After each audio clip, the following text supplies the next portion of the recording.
Jesus Coffee, bon matin! Je voulais parler d'une petite thématique qui fait un peu grincer les femmes et je comprends pas pourquoi ça les fait grincer en réalité.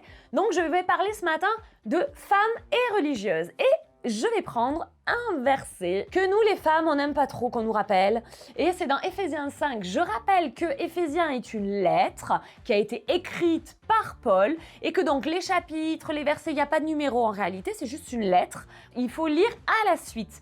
Donc le 5 et le 6, je reviendrai sur le 6 en fin de mois, donc suis bien la série, les deux vont être liés. Et donc ce matin, je vais lire le passage qui dit « Soumettez-vous les uns aux autres dans la crainte du Christ ». Déjà, on se soumet les uns aux autres, ça c'est bien. Ainsi, les femmes à leur mari, comme au Seigneur, car l'homme est la tête de la femme, comme le Christ est la tête de l'Église, qui est son corps et dont il est le sauveur.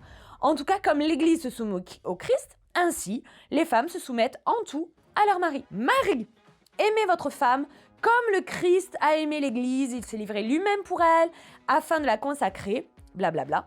Et à la fin, donc là je vais au verset 33, que chacun de vous aime sa femme comme lui-même et que la femme respecte son mari. Donc là, on est dans un contexte, on est d'accord, et ça commence comme ça, soumettez-vous les uns aux autres. Donc avant même que la femme doit se soumettre au mari, le mari aussi doit être soumis sur certaines choses aussi à la femme. Les uns aux autres, on doit être soumis. Seulement, il y a certaines choses. Pourquoi est-ce qu'il y a une emphase sur la femme et pourquoi pas sur l'homme? L'emphase en réalité de ce texte-là, nous, on le prend pour nous en disant « bon, mais c'est la femme qui doit être soumise ». Le pire de ce texte-là, c'est pour les maris. Parce que le mari, vous voyez le truc, nous, on doit juste se soumettre. C'est-à-dire que dès que le mari va prendre une décision, on va nous dire « moi, je vois que dans l'avenir, il risque de se passer certaines choses ». Le pire, c'est l'emphase, c'est sur le mari. Le mari doit nous aimer, mon mari Nico doit m'aimer jusqu'à donner sa vie pour moi. Il ne m'est pas demandé la même chose à moi par rapport à lui. Mais lui, il est demandé de m'aimer tellement qu'il donnerait sa vie comme Christ l'a fait. En revanche, je dois me soumettre à lui. Alors la soumission, on vient souvent me dire « oui, mais alors la soumission, on est sous la mission ». Je suis à moitié d'accord parce qu'on va accompagner, on va l'aider dans sa mission. Mais aujourd'hui, on a perdu une chose, et je crois que vous êtes d'accord avec moi, on a perdu, le mari n'a plus sa place. Si une femme dans un couple prend la place du mari, prend la place de l'homme, c'est parce qu'en réalité, l'homme lui laisse la place. Et il y a des places qu'on ne doit pas quelque part avoir, il y a des choses que l'homme doit porter.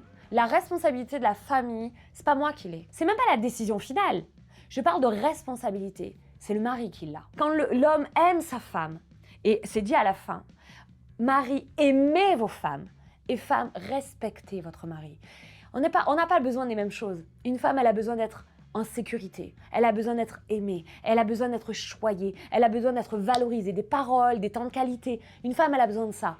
Un homme, il a moins besoin de ça, il a besoin d'être respecté. Quand un homme fait bien quelque chose, dis-lui, franchement, t'es trop fort mon mari. Encourage-le, et même s'il tombe, même s'il fait une erreur, conseille-le, accompagne-le, aide-le, mais honore-le. Il a besoin de respect, ton mari. Alors ce matin, vraiment, sois pas une querelleuse. Sois soumise parce que lui, en réalité, spirituellement, il porte la responsabilité de ta famille. Alors sois béni, mon ami, et n'oublie pas, source de vie, de Church to be. Sois béni.